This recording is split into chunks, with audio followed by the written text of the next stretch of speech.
Yes, what's going on, people? Welcome back to Football Therapy with me, your host, Jan. As always, I do hope you're doing well, friend. Really do hope that. Welcome back to Chelsea news. There's a lot, man. It's the transfer window. Everyone's talking about Chelsea, as they often do. Transfers in, transfers out. There's talks about Renato Veiga to Juventus. Some defender I've never heard of. Matt Law's talking about both Dewsbury Hall and Chukwuemeka are liked by West Ham. And there's a little bit about Musiala as well, maybe coming back to Chelsea.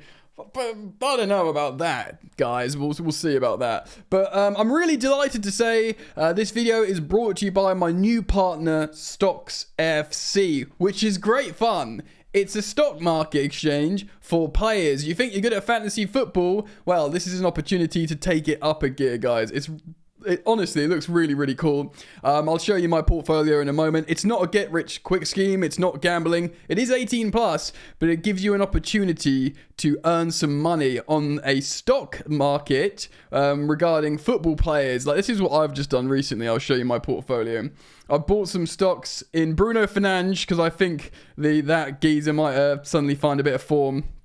Morgan Rogers, Johan Visser, I think Erling Haaland might be on the up as well. And Reece James, a little bit of a risk, but I think he's going to come back into the side. You buy low, you sell high. So, test your knowledge on Stocks FC. Scan the QR code here on the screen or click the link in the top of the description. Or I'll pin a comment as well. Do check it out. It's wicked. And yeah, I'm going to be partnered with them for a little while so we can look at player exchange together. Test your knowledge. All right, friends, we're going to speak Chelsea news now. First of all, I quickly want to just pick up on this Wesley Fofana thing. Let's have a look here. This is on Cy Phillips' X account. This is a social media account, an Instagram account that speaks to Fofana.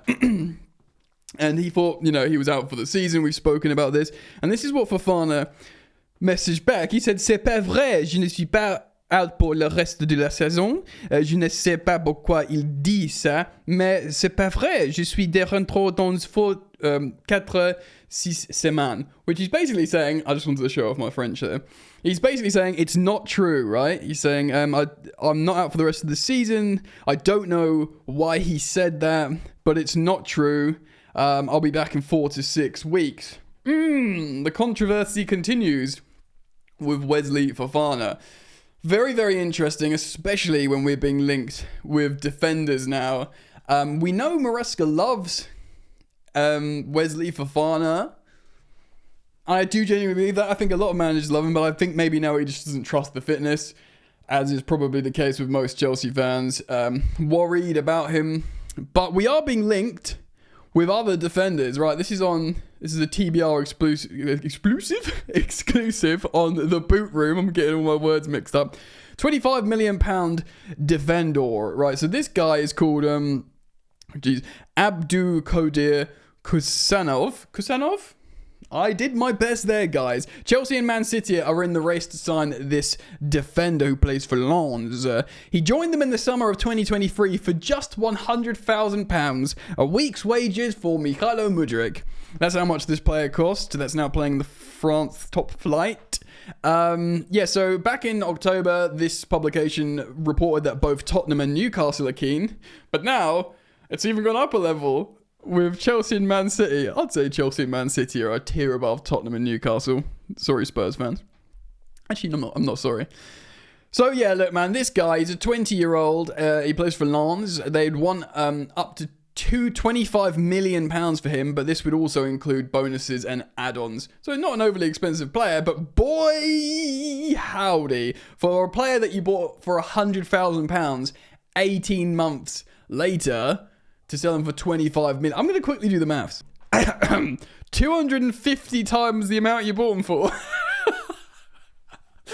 Now that is good business.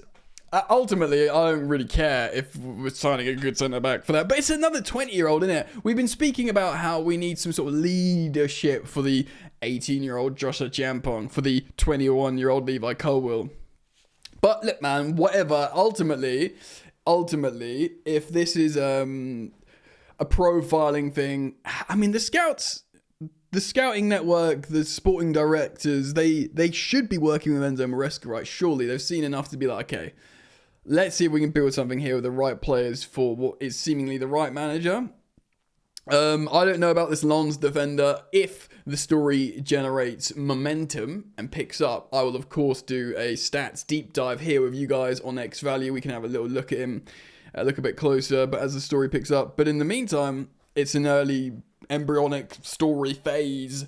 So let me know your thoughts and let's move on. Guys, just a quick reminder while we're in the middle of the video to support your boy. Drop a like and subscribe if you want to subscribe. You don't have to if you don't want to, but if you think, yeah, I might subscribe to this guy, do consider doing so. Thank you for liking. Look, Matt Law of the Daily Telegraph has been writing about West Ham. Why do we care about West Ham transfer stories, guys? Well, I'll tell you. Because they want a new midfielder and they're interested in Chelsea pair Kiernan Dewsbury-Hall and Carney Chukwuemeka, and they're both on the club's radar, says Matt Law. Now, Carney, yes, it's Carney and Chilwell are the guys. Cesare Casadei, of course, is being heavily courted by Torino. That's a story I spoke about just yesterday. But, you know, Chilwell and Carney, you think, yeah, they're going to go just because of how the stories are going. But Dewsbury-Hall, if he goes... Shut up, watch. If he goes, that's pretty wild. Not that many Chelsea fans will cry for him. I do, again, this is a complete speculative guess, but I wonder if the £30 million investment, which is big for dude, he was amazing for them in the championship. Their best player that won the championship. They often go for 30 million quid. Fine.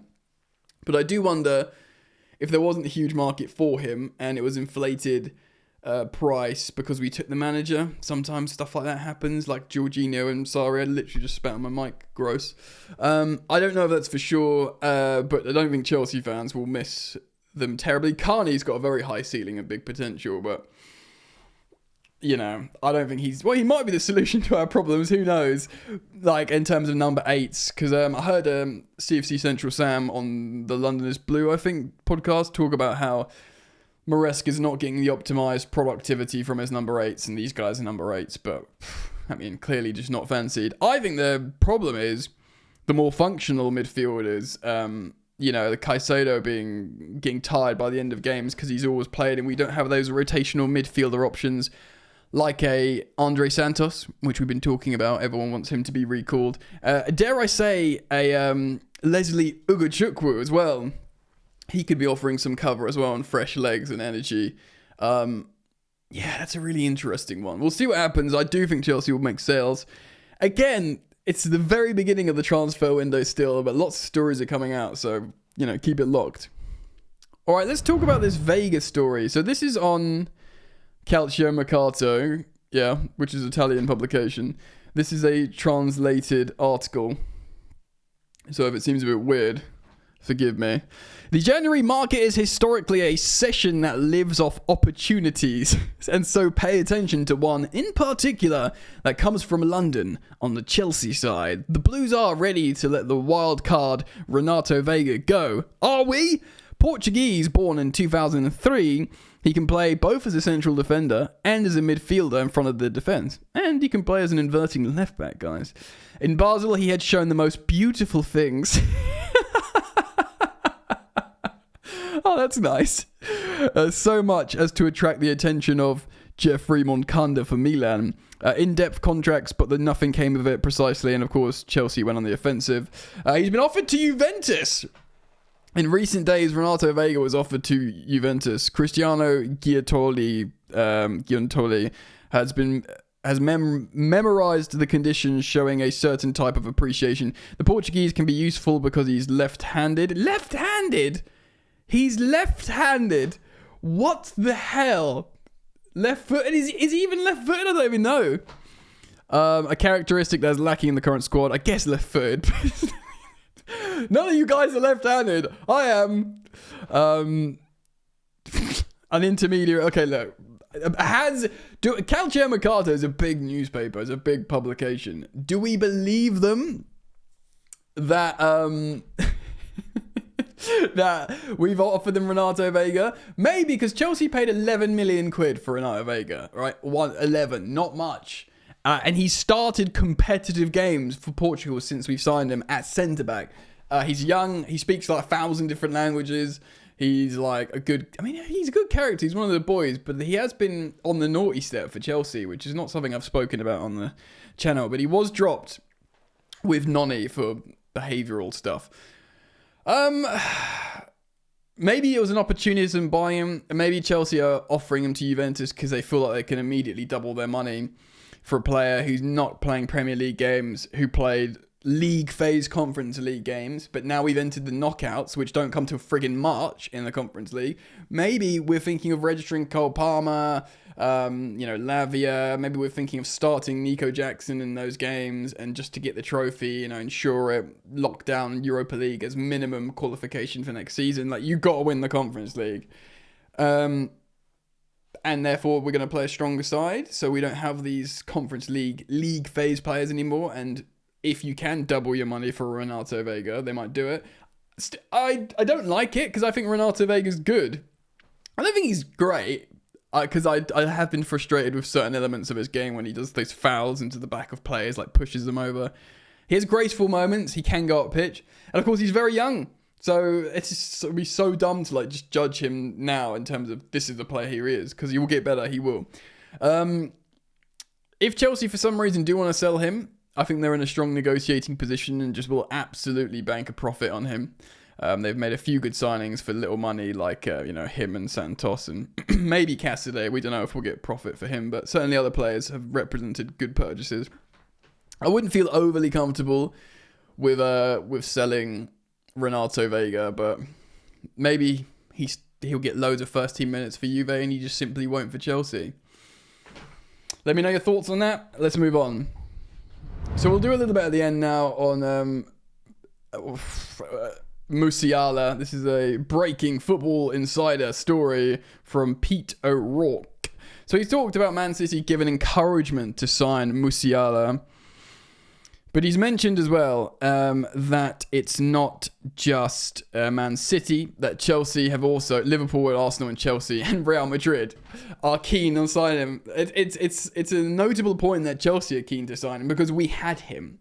Now, I'm an England fan, guys, so I'm an English Chelsea fan. So Musiala was like double stolen from me because he was played for England at youth level and he played for Chelsea at youth level, and then he got double German stolen by Bayern Munich and the national team. So, fortunately for us, as an England fan at least, we've got loads of mercurial pocket talents like Foden, Palmer, Morgan Rogers coming through. There's just others as well. That's not a problem position for us. It's not really a problem position for Chelsea, but he can start. He just starts for Chelsea. If Musiala signs with Chelsea, he starts. And just imagine the link up between Musiala and Cole Palmer. I think they're the same age, right? 21, 22. Woohoo! He's got 14 goals and 6 assists. So 20 goal involvements across 22 appearances this campaign. Yeah, I mean, he could go to Man City. In terms of the 21-year-old is one of the best players in the world right now. Man City, Grealish is in his 30s. De Bruyne is done. Gundogan's done. They need young players. It makes sense. They could, if they win this court case against the Premier League, Manchester City, they would have the opportunity to just spend big. They sold Julian Alvarez for a lot of money. They got money in the bank. If players can think, all right, Man City, I'm going to get relegated because of this court case. Yeah, hell yeah, I'll join and coach and play with Pep for 18 months or 12 months at least in a really good team and, serving up assists to Erling Haaland. It doesn't sound that bad, does it? But, yeah, I mean, it's sort of silly season. Also, would Musiala fit into the Chelsea wage structure? I know he's coming from Bayern Munich, who do pay some players mega high money, but it's not like he's coming from PSG or Real Madrid or completely untenable wage package. So we'll see what happens there, but who knows? Maybe there's something there. Of course, we'll follow it here on Football Therapy. Alrighty, that is it for the moment, guys. Do keep it locked to the channel, because as soon as some stories break, I will be delivering them to you. Check out Stocks FC. Great opportunity, my new partners. Click the link in the description or scan the QR code. And yeah, I can't wait to see you back here on Football Therapy. Have a lovely morning, afternoon, evening, night. Peace.